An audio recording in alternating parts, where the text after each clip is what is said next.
Is this the end of a long, tiring process? My wife calls today the end of the season. So what starts in August, she considers the season all the way until I come home today. Does that mean you're going surfing tomorrow? I'm not going to tell you where I'm going. You're a wise man.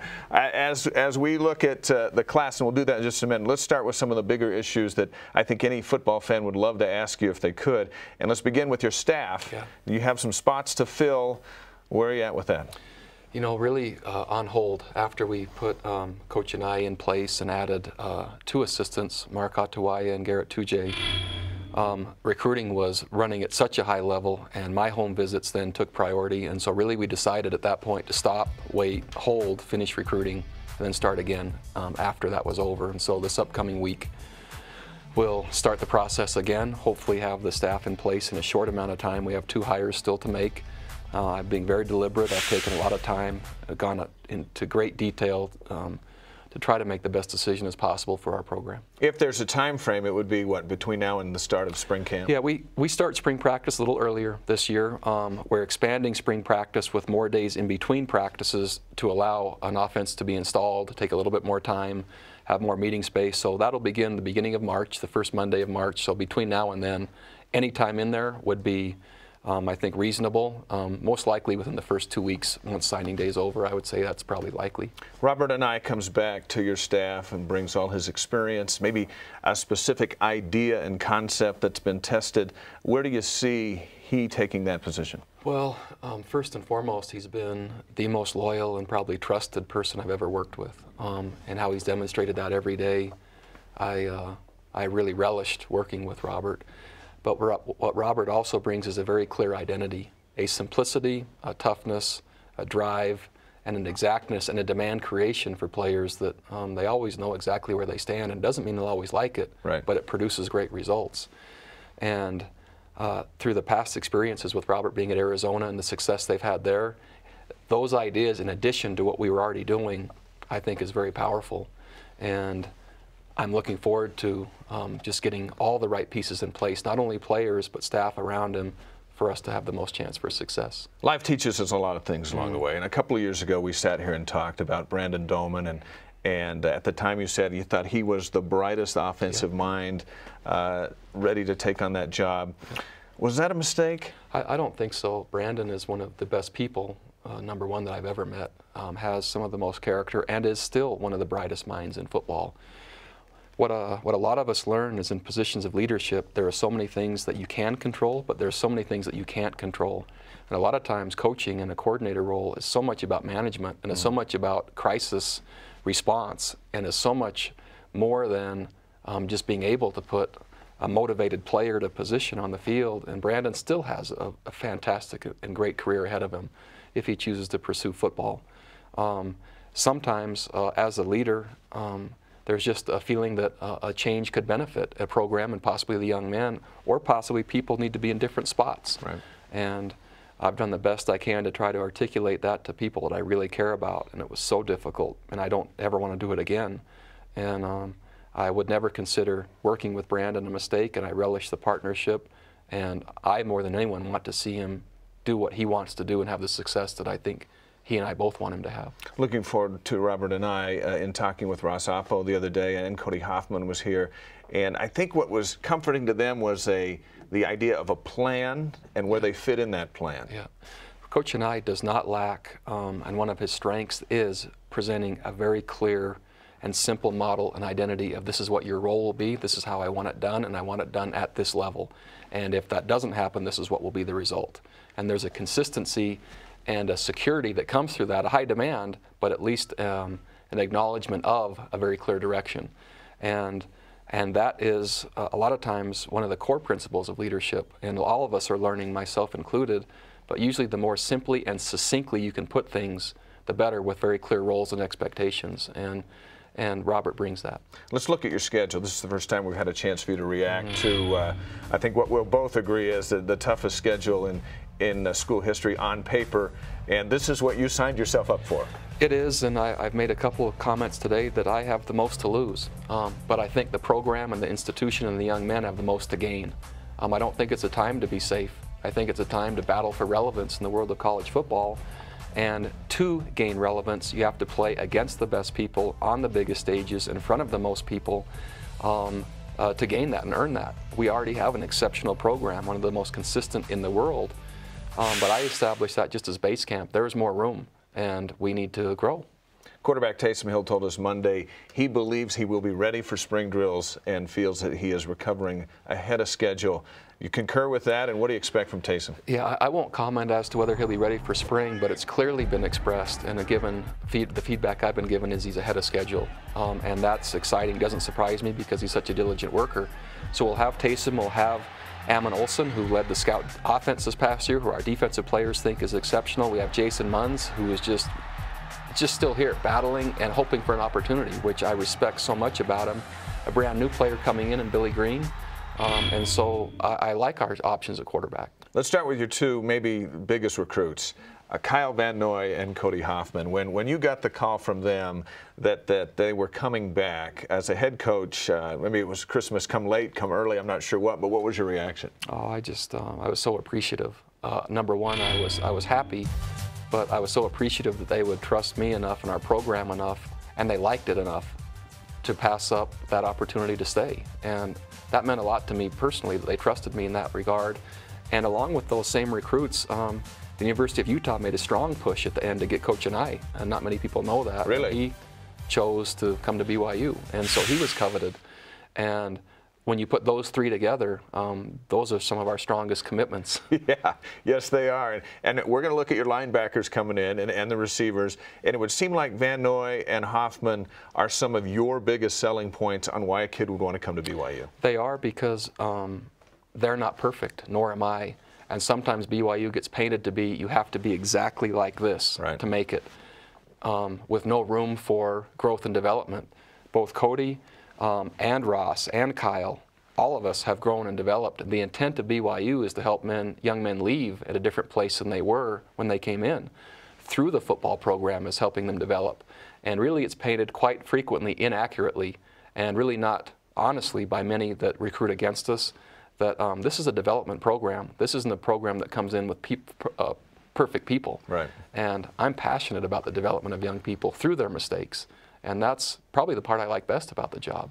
Prior to the bowl game, you were here and we talked about the needs for recruiting, and you said offensive line was #1 priority. Yeah. And we'll see here in a moment that you went out and almost signed a whole team of offensive linemen. Kicking game was another concern of yours. You lose your punter who may have put you in position to win a bunch of games. And then Justin Sorensen comes back after his toughest year. What do you do at that spot? It's a good question.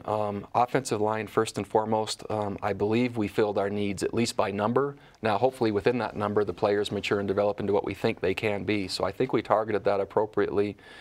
In terms of place kicker, our organization, our coaching, and the development and focus by Justin all have to be at a higher level for us. We didn't have another scholarship to go add another place kicker, and so our eggs are in Justin's basket. He has to continue to grow and develop and help us win football games, and we have to help him do that. And at punter, other needs, quite frankly, and it's hard to say because Riley was so instrumental in our wins, ultimately who we thought we could get in relation to existing players that have walked onto our program, we didn't see a significant enough difference. And so we chose to put our resources elsewhere, putting our money on a couple of our walk-ons who we think can do it. Is that the future of rarely do kickers get scholarships, it seems. Is that the safe way to go, hey, who's kicking the best? I might have one? It's both safe with risk, meaning that we had players that we'd seen kick for an entire year in practice. And so without that, wouldn't have been able to assume the risk. But having seen them in practice, not in the games, but in practice so many times, that hedged our bet, and I felt comfortable taking that risk. All right, there are a bunch of excited parents and kids waiting to see what we're about to say. So let's roll out the 2013 class. These are high school signees. We begin on offense. Quarterback Billy Green, a mid-year enrollee out of Kings High School in Woodway, Washington, threw for just under 3,000 yards and 46 touchdowns last fall. Billy's just a sheer winner. He has a strong work ethic. He's understated, but he's clearly the leader of his team. He's integrated completely in our program, and again, all he does is help people win. He's mobile enough to elude and create, but he's also an excellent thrower and a great decision maker who loves to work. And I love winners, and that's what Billy is. Wide receiver Talon Shumway, a 6'3" fella out of Lone Peak High School. He caught 72 passes last fall for over 1,000 yards, 16 touchdowns. Starting forward on the basketball team, which is currently ranked #1 in the country. I saw him play the other night. This is an athlete from top to bottom. He is cut out of a similar mold to both Cody and Ross, with maybe even exceptional or better jumping abilities and better ball skills. His upside is tremendous. More polished as a basketball player, but more upside as a football player. And we love big, tall, rangy, fast, good receivers with ball skills, and that's what he is. And every time I watch him play basketball, I can translate on the football field. Here's a play coming up we want to take a look at. Shows his ability.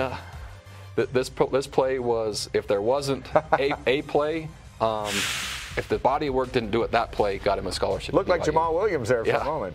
Wide receiver Michael Davis, 6'2", out of Glendale High School in Glendale, California. Not only a receiver, but an effective kick returner as well. He is, and I saw Michael coming to a junior day, walking down the streets of Provo early before anyone else got there, holding a football. And then when I watched him run and then learned he ran 10-600 meters, 21-4, 200 meters, and he's big and he's fast and he works hard. We need more speed at wide receiver to push the top of the defenses back. And Michael brings not only the size and the speed, but he also brings a work ethic that I saw in person as he paid his own way, came to a junior day and worked. And when you see those big, long legs run like that with a strong work ethic, it's fun. All right, Moroni Laulu Pututau, a 6'4" tight end out of Mountain Crest High School in Hiram, Utah.